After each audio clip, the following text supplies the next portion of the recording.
welcome to Alcohol Beyond This Point, the podcast where we debate business topics, both sober and then drunk, to see if we come to the same conclusions. It's really the podcast where I just keep having beer farts until Tyler notices. My name is Willows. And that was JL. And this is Tyler. So we're here with our friend Jean-Luc, who is an expert in... Nothing.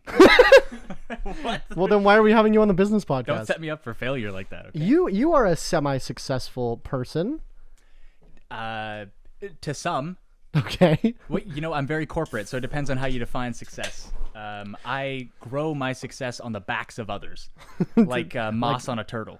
Like a typical cap. So you are, when I met you, you were a adamant socialist.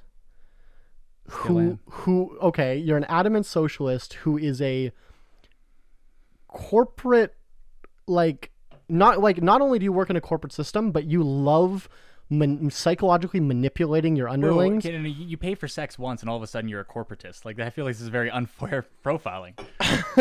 What do you mean? Okay, no, keep going with the intro.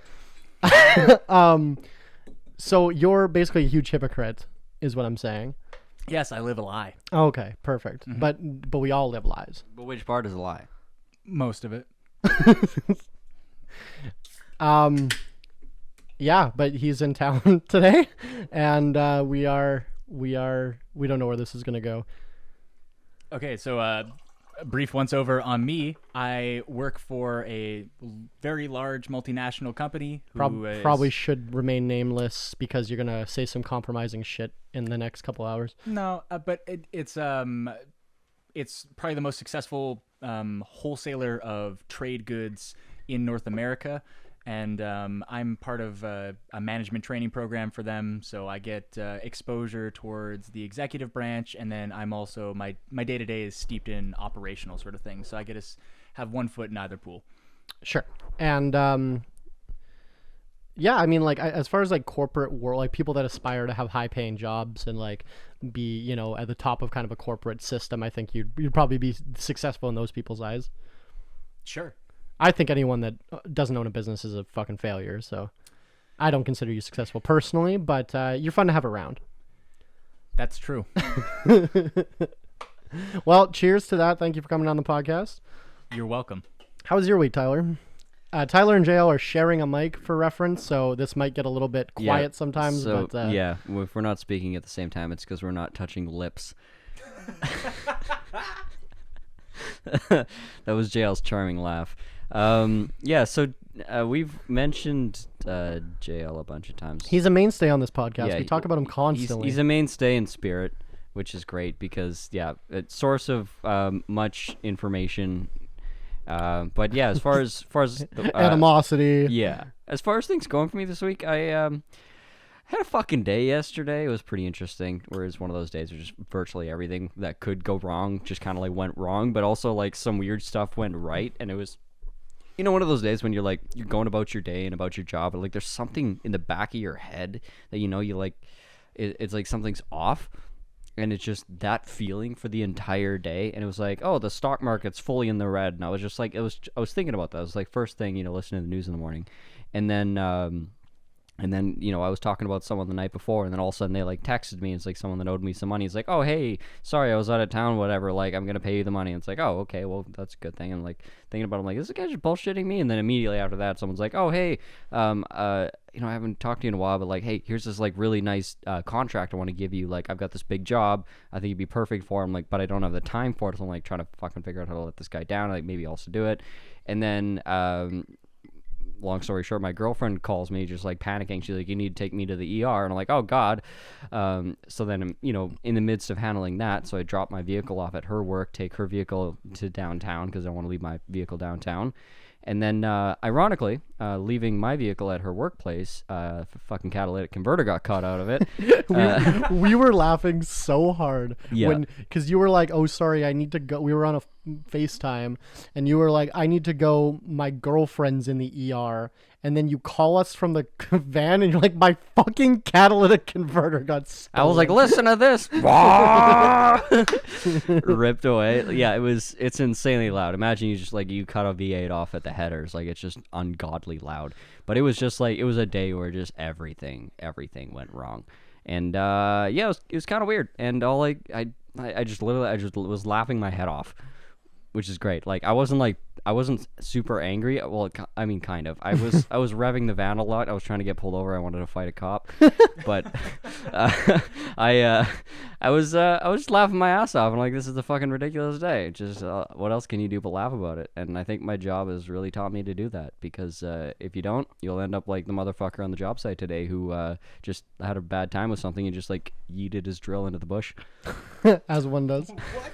Yeah, just like brand new like DeWalt Impact with like a $400 battery on it, just like it just chucks it into the trees. And then I found it later. It was funny. Why is this job delayed? Yeah. I can't find my drill.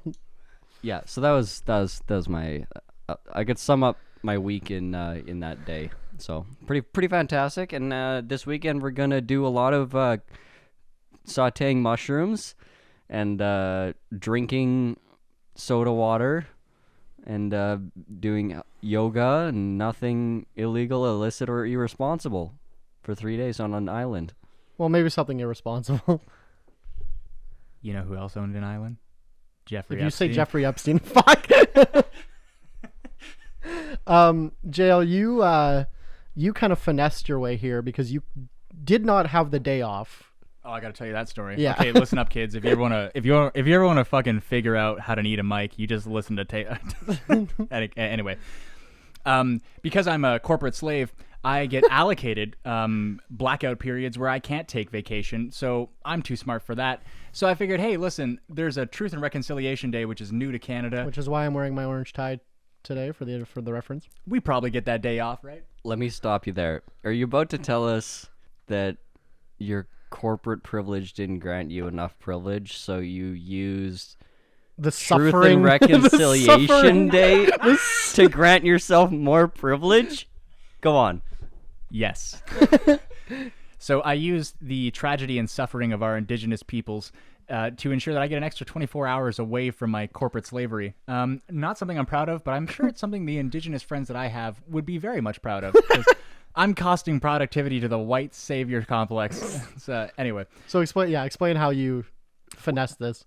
So office politics, baby. You just got to know where plausible deniability lies and then always be seeking it. So I figured I can't get this day off. I managed to book a day off last week and they bumped me because it was a blackout period. So I got Friday off, but I needed Thursday off as well. Thursday is the national holiday, only celebrated by some provinces, not mine. So that's the plausible deniability.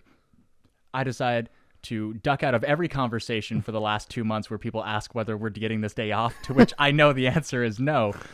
So the day before I'm about to leave for my flight, I text my boss who just got back from Toronto and I'm like, hey, listen, man, how bad was the delays with COVID in your airport? And he's like, not bad at all. Why? And I was like, well, I'm just curious for when I should leave tomorrow. I think I might have to leave work a little bit early to make it to Vancouver on time. And he's like, okay, yeah, but you have Friday off. I'm like, well, yeah, but then you forgot about that holiday, right? And he's like, we don't get that day off. I'm like, no. And then sent him a screenshot of a very misleading Toronto Star article that implied that we definitely get that day off. And then he was like, and then he sent me back a corporate policy that was like, we do not take this day off. And I was like, news to me, bucko.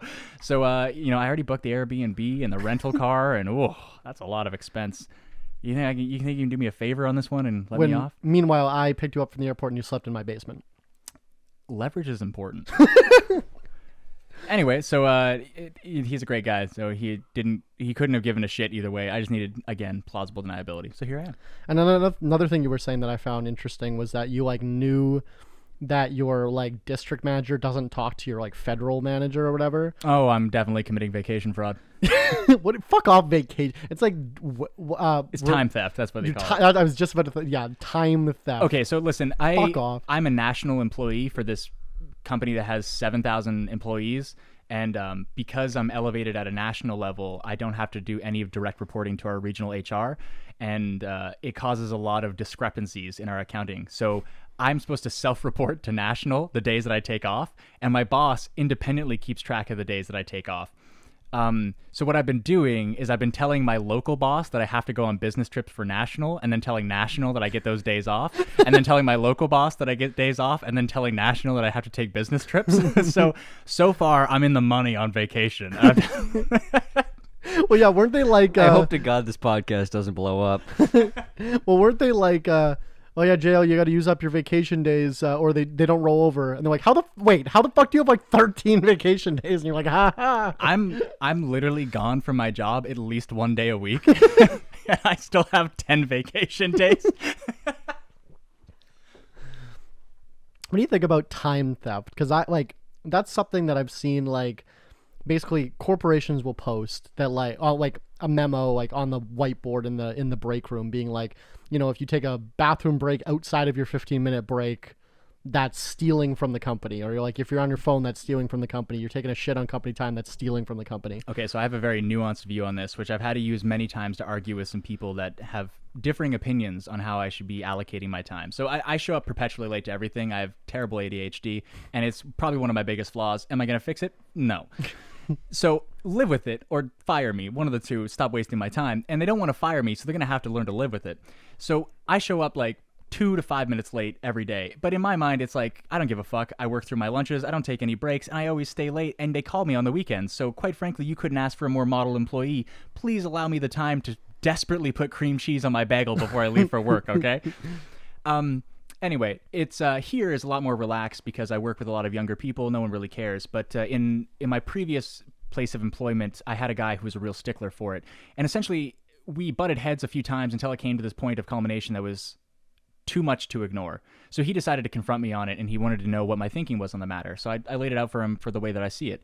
Listen, I went to school, I got a 4-year degree, and throughout all of that process, they were indoctrinating me to feel as though that I'm going to be treated as an intellectual, as a professional, that I'm going to be valued for my contributions based on the specialized knowledge that I have and not the general labor that I'm trading time for money.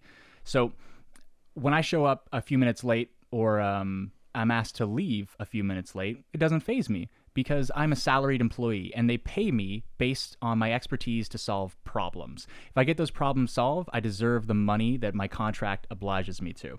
If I don't, then fire me, but I always do. So if I show up a few minutes late, they're equivocating me to essentially a Wendy's employee that trades every second of their time for minimum wage, right? It's like, listen, we went through this education process to remove that. I'm a knowledge worker now, and that's how I should be respected. And if you want to continue to attract these highly skilled workers, you have to extend them the benefit of the doubt, the reciprocity necessary for them to respect you as an employer. If you feel like you want all of your employees to act like they're laborers, then that's how they're going to treat their work. If you want employees to feel as though that they have a special capability that gives them access to solutions that otherwise many other employees wouldn't have, then you're gonna have to empower them to do that. And schedule flexibility is a big one. There's a litany of different things you can offer them that are so important to foster that feeling. But the biggest one for me is giving them just the respect and dignity of a human being. A few minutes of your day. I work 9.5-hour days. 5 minutes is not a problem. Yeah, well, I'm very, as a boss, very results oriented. Like, I get the task done in the most effective way possible from your own abilities and personality. And if it gets done well, who am I to fucking complain if you went home an hour early if it got done? This reminds me a lot of an example I heard from like an A&W employee, I think it was, where they had a really, I don't know, fucking small-brained manager who was constantly looking over people's shoulders and just like interrogating them about like just any money missing from the cash box. It could be like somebody miscalculated change or whatever. Just take a couple of 20s. Exactly, yeah. So he was constantly watching people. He would stand staring over your shoulder every time you open the cash box, and they had like 4 cameras on it. And it wasn't just the cash box. It was like food. It was like anything in the back, like anything that employees could walk away with. He was just ultra paranoid about it. And because he was such a dick about it, and he basically you're living under like a quote unquote police state. Well, Willow said that's a little bit harsh, but I mean, is it though? Because if you're being treated like a thief at all times, you might as well fucking steal, and that's what they did. And basically, as soon as when this guy was cracking down, the reaction was that the theft went up. And I think that fucking stands for like the time thing. It's like, yeah, if you want the 5 minutes, I am going to log every motherfucking second that I work, including boss calls me on the weekend, I'm logging 2 hours. Like, it goes both ways, bud. As a manager, I completely respect that, and I think that anyone that doesn't is gaslighting their employees into... I mean, when you get employed, you negotiate your time for money, right? So in my mind, it's always this constant feud between the employed and the employer. And you say, hey, listen, $80,000 is what you get this year. And the employee, as any rational human being, I think this stems back to like the escaping prison argument. Like in many Scandinavian countries, it's not illegal to attempt to escape prison because it's your natural. In Germany, it's not illegal to resist arrest because that's a human response to you getting incarcerated, right? You want to avoid it. Instead of just getting shot. Exactly. That's a difference. Yeah. You're resisting arrest. Bang. Even if you like, can you like obviously you can't like hit a cop. Like that's a whole different argument. No, but this is what I mean is like we as human beings are implored to do the least for the most result, right? Return on investment is something baked into our DNA. We're always doing cost benefit analysis. It's part of the reason why we're so successful. That's also a cornerstone of capitalism. Yeah. But then when their employees do it, they're like, no. Well, I mean, this is the double standard that I want to preach. And I say that I think capitalism is most efficient when you actually have both aspects of the capitalist branches employing the same set of rules, right? There's this kind of social mores that implores employees to always be subservient and always want them to ask for permission, where in reality, I think it's very important to empower employees to, act first and then beg for forgiveness later sort of thing. Because if you don't do that, then you don't get away with as much as everyone else does. But my point here being, you should want to minimize the amount of work you do for your salary to optimize your return on investment, where your employer should be constantly trying to monitor you and micromanage you to the point where you can't get away with that. And then it's too expensive for them to do that. So then there's always this beautiful balance that's struck where you finally find equilibrium, where the employee is happy with the amount of effort they give and the manager's happy with the amount of work it takes to get that effort out of them. Do you think that's healthy? I think that's capitalism. Do you think that's healthy? I was thinking about something else entirely. You weren't listening to any of that. I was listening, but I was thinking about the next thing I was going to say. So I'm going to go with yes. Okay. And then keep it going. I was just thinking about how in general the dynamics in a workplace are always based around expectations. And managed expectations, I think, are more important than results. What do you mean by that? Yeah, give me an example. In terms of success in a workplace, if you nail the expectation every time or exceed, but not in like a flamboyant way or like a bragging way, you will be better off than the guy that has extremely high expectations on him and underperforms or performs underperform, over deliver, right?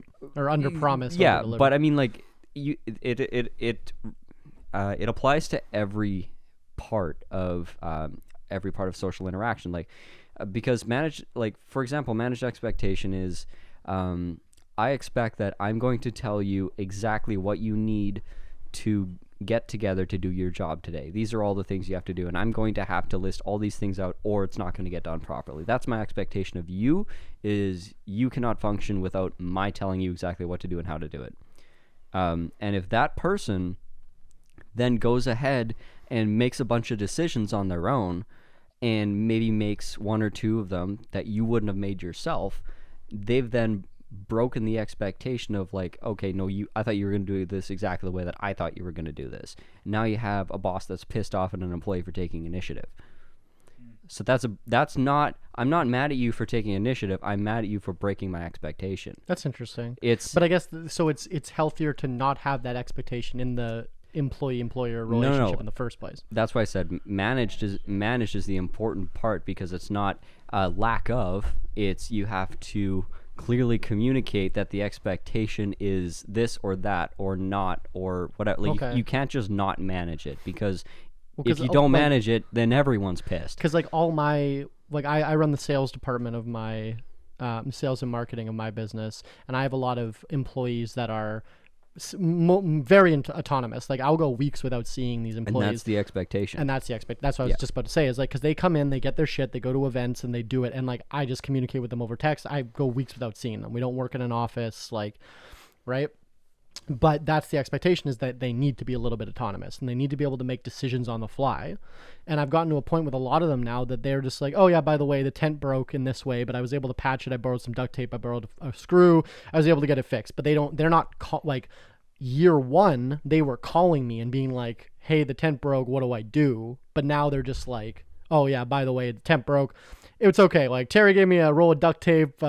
Jordan gave me a screwdriver. I got it done. And like, because we've grown, and that's more of the expectation now, is that you need to be autonomous in this job. Yeah, 100%. So JL having the conversation about showing up like 5 minutes early, 5 minutes late, that whole crisis could have been averted on like the first time that guy walked up to you and was like, oh, you're 5 minutes late, instead of like pretending that you're not going to do that next time, which you know that you're going to do it tomorrow and every day following. I'm kind of the same way. I'm kind of like a perpetually late person in the mornings, early mornings. But when, like, for example, this week we were out of town working and it was like a 2 hour earlier start, I was up and I was there, I was ready. Like, because the the fucking bus is leaving, you have to be ready. I was up, but it was like an ordinary day. Sometimes I'll show up 45 minutes late, but I'll work 2 hours late consistently, and I'll work through my lunches, or I'll take half a lunch and no breaks. Like, I will so the expectation Overcompensate almost. The expectation is I always put in too many hours, so if I'm 45 minutes late, go fuck yourself. Yeah. So I just want to chime in on that and say that I have full empathy for businesses that are time oriented. Like, again, we open a shop, but we have a very soft open. We can be open anywhere between 6:30 and 7:30 in the morning, depending on who shows up. Our established hours are 7:30, but I show up at 7, right?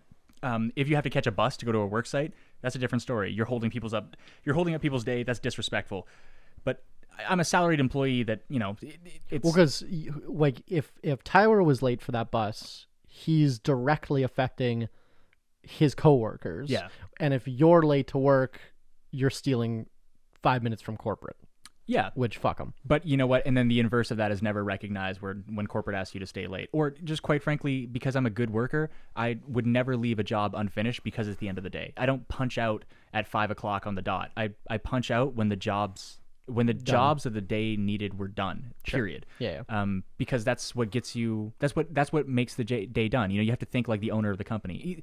But regardless, though, I think the managed expectations are very important, and I can also tell you a few funny stories about that. I told that guy to go fuck himself, and I was going to show up whenever the fuck I wanted to, and he better not have a question about that because I outranked him. That didn't go over well, and it turns out my regional manager called me immediately after and was furious with what I said to him. And then I explained to him the same sort of like measured, tempered explanation, which is pretty much how I explained it to this guy.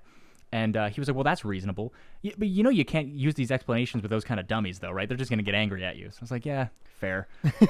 Your boss said that. Yeah. Like, so this guy's a dummy. Don't talk like that. So essentially my solution out of that was I went back to that guy and I showed him my employment contract and I said, listen, the only person that has any purview over my actions is your boss's boss. Yeah. So if you have an issue, talk to him. And turns out he had shot himself in the foot with that political relationship, and they were on very, very bad footing. So he didn't want to talk to him about anything. And after that, I was never accused of kind of showing up late ever again. Did you know that before you pulled that card? Yes. Because I feel like like, okay. To be fair though, I don't. I feel like I don't know a ton of people in like the corporate world. Like most of my friends are business owners, but I would probably describe you as one of the most effective person who can play like corporate politics. Like I feel like you always you're playing fucking Tyler would be a fucking legend. Yeah, in like, the corporate well, world. yeah, and I saw, am. and I saw you, I saw you do it as well, but in smaller scale. Like he has a lot of fucking people working in his office. Yeah, no, he's in a bigger company for sure. Yeah, and it's because you always have like a chess game that you're playing, and you're always like, yeah, I'm gaining clout with this person because I know they hate this person. I'm going to use that relationship in the future to like. Let me just underscore how important office politics is. When I was 6 months into my relationship, I had a very tumultuous beginning to my career because I was promised to be in an ivory tower and to be fawned over and whatnot. And reality struck me, and I realized that I was going to be working in an old Dutch chip factory that was now slinging tin metal for HVAC contractors. It's not what I was expecting. I was in Winnipeg, in the most rundown part of Winnipeg. I was surrounded by disgruntled employees who were constantly breaching ethics contracts. It was disenchanting. Is probably the best way to put it. So I wasn't necessarily performing well at work, and I was just lost. Philosophically, I was lost. I wasn't focused. And then you met us. I had a phone call with my boss. Well, not with my boss. I had a phone call with corporate HR, which is way above, like way outranks me. They are only HR for executives.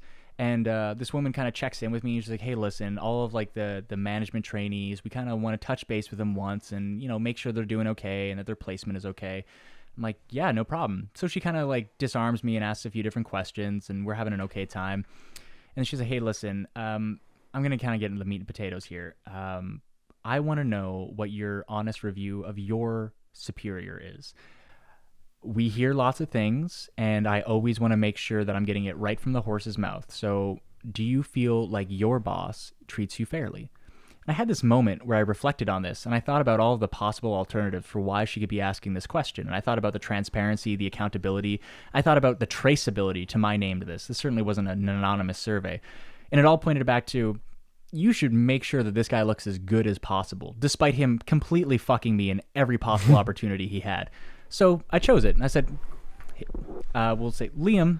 Liam was, honestly, I attribute all of my learnings to him. I was overwhelmed when I came here, and if it wasn't for his guidance and mentorship, I probably would have quit this job 2 months in. But without him paving the way for me, I wouldn't be here, and I owe everything to him. She said, wow, that's a rave review.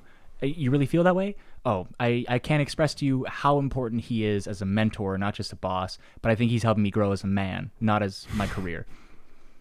And she's like, wow, I really love to hear that. I'll jot that all down. I'll make sure it gets back to his superiors and they can judge him based on that. I'm like, oh, great to hear. I really want to make sure he does well. 8 months down the road, we have a much better relationship, my direct superior, Liam, and me. And we're talking for a bit, and he's like, hey, man, listen, I probably shouldn't tell you this, but do you remember that phone call you had with Lori? And I was like, yeah, I do. He's like, well, I was on the call too. And I was like, no way. And he's like, listen, honestly, man, I was surprised that you were so positive about me, but ever since then, I knew you were loyal and I could trust you. Oh, wow. So that's wild. That's all you need to know about corporate politics. That's a super interesting story. That's juicy as fuck. Yeah, Tyler and I are just looking at each other like, I've never heard. I haven't heard this story before. Yeah, that's wild. That's interesting. Ever since then, I've had favoritism in my way compared to everyone else. I don't act the same as anyone else. I am treated as a peer to him because I'm his right-hand man who will do anything and I'll go to war for that guy. Oh, and he basically knew you were lying. Yeah, it doesn't matter though. No, but that's what I mean. That's the point. Because I agree with you. Like, I agree with him. I think I value loyalty over a lot of things in my business. Yeah. Well, because he's probably listening to this conversation, he's like, when he was probably expecting like probably a neutral and possibly a negative. He knew exactly what he was doing to you. Of course. And he was expecting something, but it wasn't that. And when you gave that, he's like, oh, he's like, oh, this guy does some big brain shit. He probably identified that first day, which is fantastic because if you can demonstrate that you're like, you have like a meta understanding of your situation, you're just not emotional about it. That's phenomenal. Okay, so I just have to interject here because there was one other point that was also pivotal in my relationship in this company. The first week that I came to my new position, I travel around the country based on the phase of my training program. So when I was in Kamloops, I had to deliver a forecast review for my previous branch. And that previous branch was the largest distributor of HVAC products in all of Canada. And they were essentially the flagship branch that was setting the strategy for the rest of the Canadian division.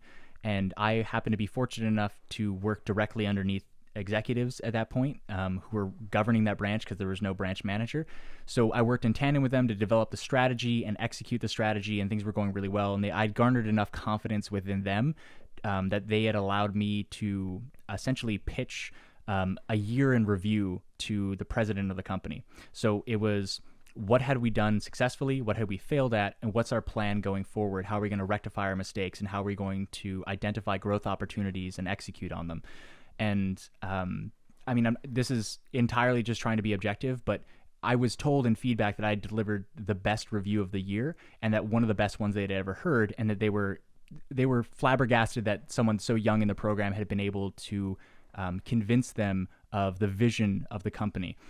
And at that point, instead of taking the praise for myself and internalizing it, what I did is I did a 180 and turned it right back around to my direct superior. And I said, all of those were Lehman's ideas, and there's no way I ever would have come to them on my own without his direct guidance and mentorship.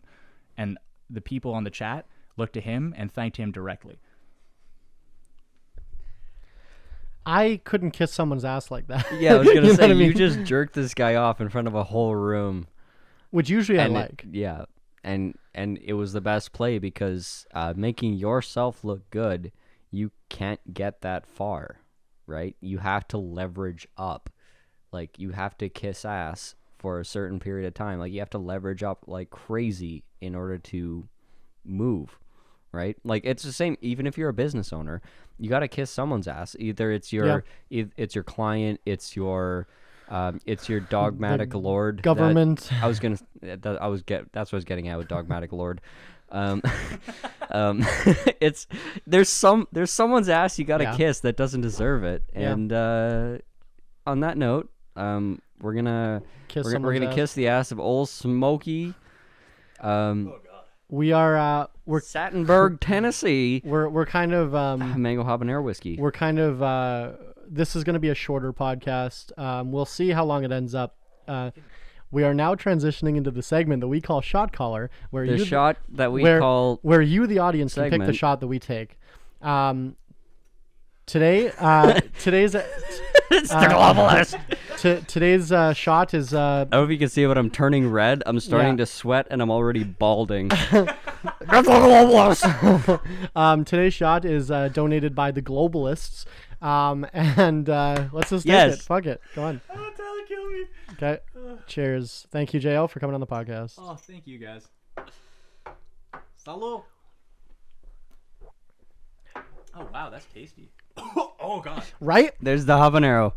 It's become kind of a meme on this podcast, but this old I can't say smoky I don't like Tennessee. it. Well, that's Right, it's no it's liquor actually burn. It's just the habanero. it's a fantastic it's fantastic for cocktails. What do we make out of, or what I do was you? making like Moscow mules, but with this. Yeah, instead of, it was really good. It's like Ginger it's a beer. nice front of the mouth burn instead of back of the tongue, Yeah. sort of like, yeah. Anyway, what's so we're kind of we're JL has a very I'm extremely white. no, he has a very small timeline here. He could only allocate like 45 minutes I to thought we were this talking about the spiciness of the shot. That's unrelated. He's so busy. We're gonna But we're just gonna transition here into our business tip of the week, and then we will call it a night. But or Jay. Oh, I got the fucking business tip So of your goddamn life. if you want to start us off, JL, give us a business tip of the week. Listen, the only thing you need to fucking learn is find the person that's the highest ranking in your company that likes you and hitch your motherfucking horse to that cart and make sure that you guard their career more than you guard yours, because the rising tide lifts all the boats, period. My tip is going to be exactly the opposite of that, and is to become so successful so quickly that other people hitch themselves to you. I'm gonna hedge. in between the two of us. I'm gonna hedge here 'Kay. and say, be a business owner and hitch your fucking wagon to the most successful, mutually beneficial partner that's leading the charge. So my industry, it's finding the best luxury designer, contractors, architects, whatever. Hitch your fucking wagon to those people, because that mutually beneficial relationship will both rise you to the top. So it's the same advice, applicable in different In three ways. different situations. So just crush your fucking ego and pump up someone else's, I guess. Grow your ego and wait for someone. How to to Win jerk Friends you and Influence People. Read the fucking book, okay? JL, do you have any closing thoughts? I love each and every one of you. I love you too. Wait, were you talking to me or the audience? What part of everyone do you not understand? Got it. Anyway, thank you for listening. This has been episode, I have no idea, something and a half, 43 and a half, I want to say, 42 and a half maybe. It's the podcast. Thank you. Yeah, you can just follow us Instagram, Alcohol Beyond This Point. Put it in his face. Alcohol Beyond This Point podcast on Facebook. Yeah, I mean, like the world is so far gone. We should just end our lives. Cut. No, wait, end the podcast is what I meant. Sorry. Oh yeah. Clap. They don't do that at the end. Clap like the cheeks. Okay, so I have a proposal. Alcohol Beyond This Point podcast. This isn't two podcasters talking business. This is two business guys trying to podcast.